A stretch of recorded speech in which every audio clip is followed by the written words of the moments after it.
Well, good afternoon to everyone. What a gorgeous day here it is today at Kennedy Space Center's multi-user spaceport. And I want to thank all of you for coming out here today to help us welcome the Crew 3 here to the Kennedy Space Center.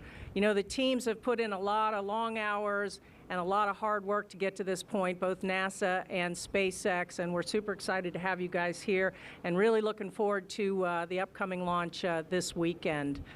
I'm going to turn it over now. Let me introduce somebody who really needs no introduction. He's a former center director here at the Kennedy Space Center, member of the Astronaut Hall of Fame, veteran of 4 space shuttle flights, and he actually was a member of the crew that put the first assembly mission together for the International Space Station. So with that, my hero, Bob Cabana. Thanks, Janet. Hey, it's great to be home in Florida, but it's really great to have Crew 3 here. Welcome, guys. This is awesome. You know, the FRR went really well. Got a few issues to work, some standard open work to get done, but everything's tracking toward launch very, very early on Sunday morning. The work that we do together with SpaceX is absolutely amazing. The team has just been extremely responsive to everything, and we got a good vehicle for you guys. It was great sitting through that FRR yesterday. You know, it's really important that we establish a commercial economy in low Earth orbit so we can focus on moving on, that next step, getting to the moon and beyond, going eventually on to Mars. And I'm telling you, I got to see the SLS stacked up with Orion on top and the VAB, and I can't wait for that launch to come too. But before we do that, we got to continue to work on everything that we need to know up on the space station, and we got the right crew to do it. So welcome, guys. It's a real pleasure having you here, and it's great to be home. With that, I want to turn it over to Frank DeVinny, the head of ISS for ESA. Frank? Thank you, Bob. Good afternoon, everybody. Welcome to Crew 3 here to Kennedy Space Center. First of all, I would like to thank our NASA partners and also SpaceX for getting the rocket ready. As Bob said, we had a very good FRR yesterday, some open work, but I'm confident that the teams will get there, and we're looking forward to get Crew 3 with, of course, from European Space Agency, Matthias on orbit. We currently have Thomas Pesquet on orbit, the first European that flew on a Dragon SpaceX crew vehicle.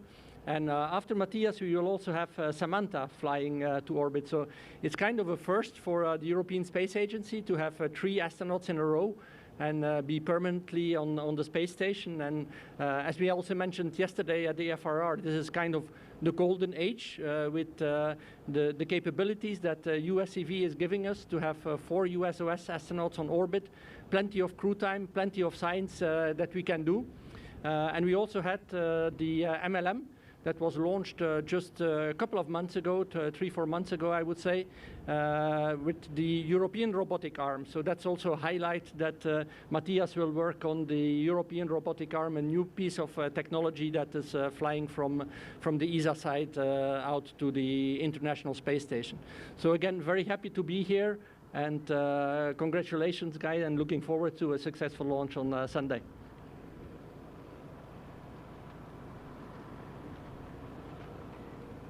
Thank you very much, Frank. And now, without further ado, let me turn it over to the crew. Let me start with the commander, Rasha Chari. Thanks, Janet, Bob, and Frank. We are super excited to be here at Kennedy. The last time we were here was our final dress and training trip, and actually come here with the vehicle is pretty special. Having an Air Force background, this is typically the time in the Air Force we call stepping to the jet. So you're done with the briefing, you're done with the training, and now you actually are stepping out to the aircraft, in this case the spacecraft, and actually putting feet and boots on the ground at the place where the vehicle's at. So we couldn't be happier to be here. I got to see the pad flying in, which is amazing. And thanks, as they all alluded to, the last few days have been full of reviews, and so we've had the benefit of getting to focus on training while our leadership teams have been making tough decisions and getting the vehicle ready and going through all the various closing of work and risks and everything to make it safe for us to fly. So we very much appreciate that, and we're ready to go and couldn't be happier about being here. I'll turn it over to Tom Marshburn. This will be his third vehicle to fly in, which is pretty cool. So he's flown shuttle, Soyuz, and now gets the pleasure to be our mentor here on the Crew Dragon and ready to go with us on Endurance. So over to Tom. Thank you, Raja. We're absolutely thrilled to be here, as you can imagine, and quite humbled by seeing over the last year and a half to 2 years the millions of human hours that go into getting us ready, getting the vehicle ready, all for this one moment coming up for a launch. We couldn't be more excited and more ready to go. And we are ready to be your next shift of deckhands on the mighty spaceship of the International Space Station. So thanks, it's great to be here. And now, Caleb Barron. Hi, everybody. We're really excited to hit the deck here at KSC. I think for all of us, especially the rookies on the flight, it still feels a little surreal, like we don't really believe that we're actually going to space here, hopefully on the early hours of Sunday morning. So I think coming to Kennedy Space Center, spaceflight, you never feel closer to it than you do when you're here at KSC, where we're doing so many amazing things and entering this new era of commercial partnerships, sending more human beings into space. And it's actually a really cool time for reflection too, both on our personal journeys, all of the amazing people who have helped us get to this point, but also the history of the incredible things we're doing on here at NASA. Like Tom said, we're really excited to join the crew for Expedition 66 aboard the space station. And I was trading emails with Ken Reitler, a former astronaut who's a mentor of mine, earlier this week, and he told me that he was there in Russia for the launch of the Expedition 1 crew on Halloween. And so we have a Halloween launch too here if we launch on time. So we're really excited to join that incredible legacy and our friends up there on the space station. And I'd like to introduce Matthias Maurer. Thank you very much. It's very exciting having the very first space flight ahead, flying to space, being part of such an incredible team. My crewmates are outstanding, and I'm really looking forward to having a great time in space, meeting my colleague Thomas Pesquet and the crew too up there in space, the Russian colleagues, also our Japanese colleague. We'll do plenty of science up there. It's the focus of our work, what we're doing. And we will also report what we're doing in space, because we want to bring everyone along being part of that mission. A word of thanks to all the teams that prepared us. Looking back 1.5 years when the 3 of us, or the 4 of us, started training. It was the beginning, or actually the very first phase of the pandemic and Corona. It struck the entire world, but actually the people that organized the training and organized our spaceship and organized also like everything that is that makes it happen that we can fly to space now. They all make it seem so easy for us. So the entire world was affected, but we were able to train, prepare ourselves, and now we're actually looking forward to implement what we're trained for. So a huge words of thanks to everyone who made this possible. Thank you. Thank you, Crew 3. All right, now we're going to move on to the media Q&A portion of the event. So if you have a question, please line up behind the mic. We will stick to 1 question each. We have about 15 minutes for questions. Please state your name and affiliation. All right, let's get started. Marcia Dunn, Associated Press, over here, this way, over here. Here we are. Your crew is going to break the 600 people in space threshold, and NASA has designated you, Matthias, as number 600. So how do you feel about that? And do you see that as a big or a small number, given that this is 600 people in 60 years and where it's headed with all these visitors you're going to be getting? Yeah, I believe like being number 600 in 60 years, it makes like 10 persons per year. But I think in a very few years, we will see an exponential rise of that one, because now we're entering the era of commercial spaceflight, and all the suborbital flights, they also count into the statistics. So I think we will see also in the numbers that we're now at the dawn of a new era for spaceflight. And I actually offered the place to Kayla, because I think like she and I will be together like number 600. So, okay, I was the lucky one that got the round number, but okay, we will all have fun in space. Hi, Ken Kramer, Space Up Close. My question is for Matthias, and I will ask in English and briefly Deutsch auch. So, you're the first astronaut actually to train on Russian and American spacesuits. I wonder if you could talk about that and compare it, and will you have a spacewalk? Du bist der erste Astronaut, die russische und amerikanische Raumzeuge zertifiziert ist. Kannst du die vergleichen und machst du auch eine EVA? Dankeschön. Yes, so I'm actually trained, that's correct, on the EMU and on the Orlan spacesuit. My colleague Samantha Cristoforetti is also currently training on that one. And some 10 years ago, that used to be standard. So this morning we talked with Mike Barrett. He's the last US astronaut who went out in an Orlan spacesuit. So 10 years ago, the cross-certification of astronauts was normal. Nowadays, we limit ourselves on the individual spacesuits. But now having the European robotic arm on the Russian side, it also allows us to go outside with the Russian suit and to activate it. And I think that's a huge honor. And I think both systems have advantages and like restrictions, let me call it this way. So I think it's beneficial for astronauts to be exposed to both systems.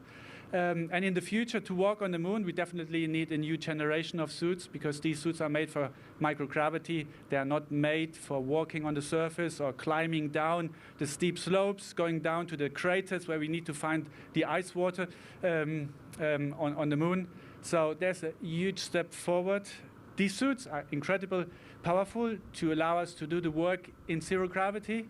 And in like 2 or 3 weeks, 2 of my colleagues will actually perform a spacewalk and prove that you can work in space outside in such a suit.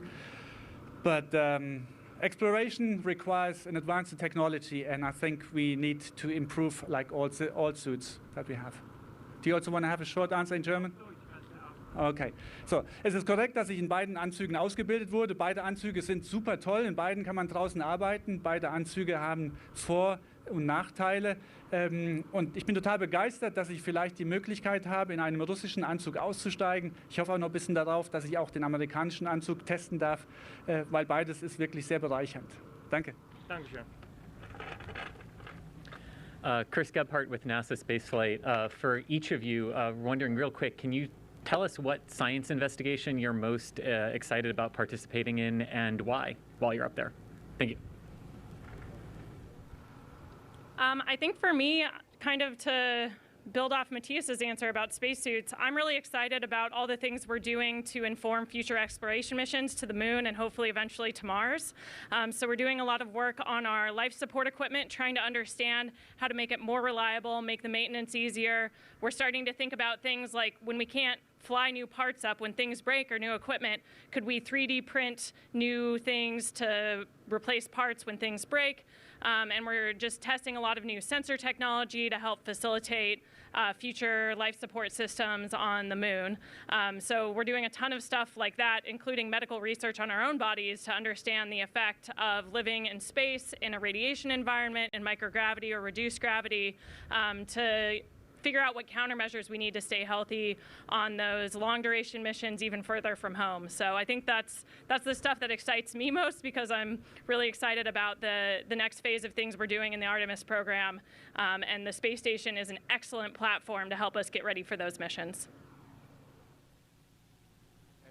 I think for me, what gets me most excited about some of the science is things that have to do with what I call closed-loop environmental systems. So the ability to recycle some of our byproducts. So some of the research going on that we'll be helping with is CO2 scrubbing, some better ways to scrub CO2, some better ways to sense hydrogen, and those have direct implications for here on the planet. So they help us in the space station and exploration as we need to generate oxygen. But here on Earth, if we could scrub CO2 better, that's a huge, obviously climate-changing solution. So if some fundamental science that we're doing that would have worldwide implications, whether it's hydrogen, plenty of applications where the ability to sense hydrogen would protect workers or industries from leaks and being able to sense that and recycle that, and then also increasing our efficiency of reusing our water. So everyone probably already knows we recycle the water that comes out of us, gets put back into us later, and we're about an 80% recovery factor, and we're trying to bump that into the upper 90s. And again, if we could do that and scale it for the Earth, I mean, again, just game-changing science that would really fundamentally change how humans live here on the planet. I'd have to say, as a physician, a lot of the life sciences work, or particularly the work that we do on ourselves, because we're guinea pigs up there, excites me not only because of what we find out about the human body and still what is new, a very new frontier of living in microgravity and in a high radiation environment, but also, as you know, I mean, being exposed to microgravity that long, it's like an accelerated aging process, if you will, with bone and muscle wasting that we have to counteract with the exercise. We've been doing this for a couple of decades now, but we're still adding to the knowledge. We're involved in a nutrition study. Brings us more variety for food, which we really love, but really because we can accelerate this the detrimental process. So in 6 months, we get what a human would get in, say, a decade. We're able to find out so much more about how to counteract these processes that happen to humans that are either sick and in bed in ICUs or as we all get older. So as with a lot of the life sciences work, I really like bringing technology that we use to study ourselves forward into the future or forward to now, accelerate it so it becomes more common and actually brings better medical care on the ground as well. As a material scientist, I'm especially looking forward to all the experiments that involve new materials. We have several furnaces up in space where we can smelt metals and analyze them, like treat them differently, gain a lot of parameters that we later on feed them in a computer system so we can simulate directly on the ground how to produce new products. After all, like innovation and technology and new patents are based like 70% on new materials. So it's like really important to advance in this respect. Also on the space station, we are bridging the gap between medical experiments and material science. So we're creating protein crystals that you only can grow in space, and that can immediately be used to develop new medications on the ground, because you can only gain these parameters up there in space. Also, like chips, like lab-on-a-chip experiments, creating small organoids. It is all very related between materials and like medical parts of it. And so I think what we are doing up there, the four of us have around 350 experiments on board, and so like some 35 are from Europe. I think we will see some outstanding outcome. Thank you. Hi, Amy Thompson from Space.com. So my question is for Kayla or Raja. I was just wondering, as newbie space players, what does the week look like leading up to your launch? And obviously I know that's a big event, but is there anything in particular that you're excited about, like maybe seeing your rocket or that kind of thing? Thank you. I'll throw Matthias into the newbie flyer category as well. I think, and I'll actually steal Kayla's word, I think for me the thing that is most unique about this week is we pretend to be astronauts so often. We're always training, and now when we see the vehicle, it's actually the real vehicle. It's not so we have a mock-up at SpaceX, we have one in Houston, we train a lot, we train on the ISS, and the next time we see the ISS will be the actual ISS. So I think processing that is a pretty cool thing about this week. And I think in terms of the actual events this week, it's you kind of hit on it, but it's actually getting in our suits, getting in the actual vehicle on the pad, putting, actually seeing everything the way it's actually going to be, and seeing it all and being ready for actual launch day. So I think that's what I'm most looking forward to. The only thing I'd add is, for me, this will actually be the first rocket launch I've seen in person, and I'll be in the capsule on the top of it. So I'm really excited for the whole experience, and I think as launch has gotten closer, we've gotten to see our flight capsule and climb around in it once, but we'll get to see it again this week, integrated with the rocket. So those are the things that I think are helping us kind of deal with the reality that we're actually going to launch here on Sunday. Good afternoon, everybody. Welcome. Eric Von Anken, WKMG TV, CBS Orlando. I hate for this conversation to devolve into potty talk, but specific to the issues that were raised at last night's flight readiness review briefing, I got to tell you, the internet is abuzz with this. I don't know why that's funny to them. Specifically, corrosion obviously is a concern in space flight. Are you concerned about it? Do you even think about it? And how do you feel about SpaceX's welding fix?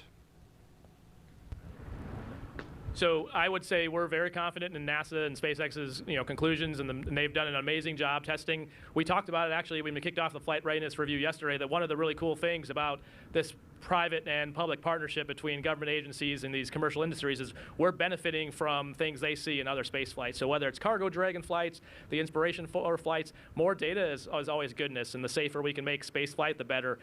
In terms of fixes and risk mitigation, there is hundreds, if not probably thousands of people who've been working. They worked all past weekend to make sure we're in a safe place, not just for our launch, but actually for Crew 2's return as well. And so I think for us, for our vehicle, for Endurance, we have complete confidence.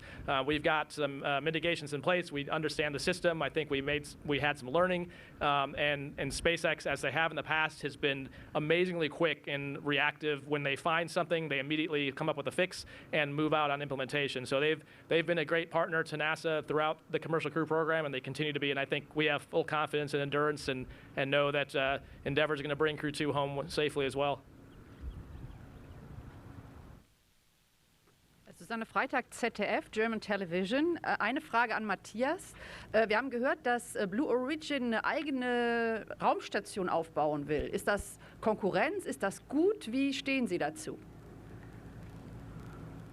Also ich finde es immer gut, dass mehr Akteure aktiv werden, mehr Leute sich für das Thema Weltraum interessieren. Weil nur wenn mehr Akteure oben aktiv sind, dann können wir natürlich auch die Systeme verbessern und dann auch die Systeme robuster machen und den Zugang für viele Menschen ermöglichen. Auf die lange Frist gesehen denke ich, dass Raumfahrt in der Zukunft das sein wird, was heute die Luftfahrt für uns ist. Und wenn wir 100 Jahre zurückschauen, dann gab es wenige Exoten, die in klapprige Kisten gestiegen sind und dann durch die Lüfte geflogen sind. Heute ist es ganz normal. Ich denke, das ist auch die Zukunft der Raumfahrt. Vielen Dank. Michael Krohns, German Television, deutsches Fernsehen, Phoenix ZDF. A question to Matthias. Wenn Sie jetzt wenige Tage vor dem Start sind, da haben Sie To-Do-Listen im Kopf, da denken Sie vielleicht an die Freude auf das saarländische Essen. Aber worauf freuen Sie sich am meisten da oben? Ja. Hallo Michael. Also für mich ist das jetzt eine ganz neue Art zu reisen. Ich habe eben schon lachend zu meinen Kollegen gemeint, das ist das erste Mal, dass ich aufbreche zu einer Reise und ich muss mich um gar nichts kümmern, weil alles wird für mich organisiert. Das heißt, ich kann mich voll auf den Start konzentrieren, auf das, was wirklich wichtig ist. Die paar Tage, die jetzt noch vor uns liegen, dann schauen wir uns unsere Kapsel nochmal an. Wir gehen nochmal im Detail durch, was wir alles machen dann während des Starts. Und ich genieße es einfach nur. Es ist einfach eine tolle Woche. Ich hoffe, ich kann jeden Moment wirklich tief in meine Erinnerung mit aufsaugen und auch lange von diesen Erinnerungen dann zehren. Wir drücken die Daumen. Danke. Super, vielen Dank. Oh, hi, Marcia Dunn, AP again. I have to ask you, what are the trick-or-treating plans for Sunday, assuming you launch on Sunday? And you got some masks up your sleeves, or what do you plan for Halloween?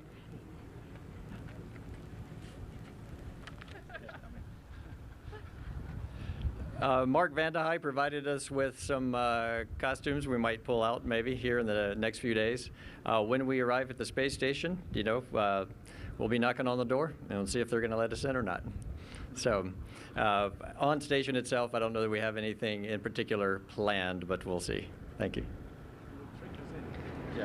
Thank you all for your questions. That's all the time we have for today. Please tune in tomorrow at 8 a.m. Eastern Time. We'll have a media Q&A with the crew, so you can catch that live on nasa.gov/live. And looking forward to their launch, which is scheduled for 2:21 a.m. Eastern Time, Sunday, October 31st.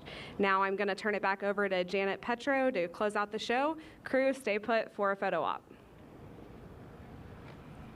Hey, again, I just want to thank you all for coming out here today and helping us to greet this crew. Them landing here today means we're getting really, really close to launch, and they're going to take their steps on their journey to space from Kennedy's multi-user spaceport, and they're going to begin their expedition in the ISS. So wish them all the best, Godspeed, and go Crew 3. Thank you all for coming.